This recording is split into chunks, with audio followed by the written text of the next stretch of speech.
প্রথমে নেক্টার এর ওয়েবসাইটে প্রবেশ করুন। এরপর আবেদন লিঙ্কে প্রবেশ করুন। এখান থেকে প্রকল্পের অধীন আইসিটি বিষয়ক উচ্চতর শিক্ষক প্রশিক্ষণ কোর্সে চাপ দিন। তারপর শর্তগুলো ভালোভাবে পড়ে আবেদন শুরু করুন।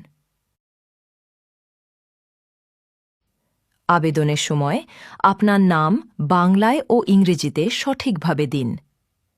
একইভাবে আপনার বাবা মার নামও দিন।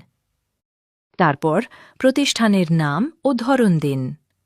প্রশিক্ষণ গ্রহণের তারিখ নির্বাচন ও ছবি আপলোড করুন। প্রতিষ্ঠানের বিভাগ, জেলা, উপজেলা নির্বাচন করুন। নিজের ইমেল ও প্রতিষ্ঠানের ইমেল দিন।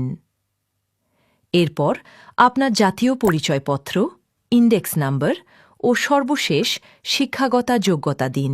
প্রতিষ্ঠান সরকারি, আধা সরকারি, বেসরকারি ইত্যাদি নির্বাচন করুন। সর্বশেষ আপনার ইউজার আইডি ও পাসওয়ার্ড দিয়ে জমা দিন। ধন্যবাদ সবাইকে ভিডিওটি দেখার জন্য। আমাদের এরকম তথ্যবহুল ভিডিও দেখার জন্য লাইক, শেয়ার এবং আমাদের চ্যানেল সাবস্ক্রাইব করে পাশে থাকার অনুরোধ রইল।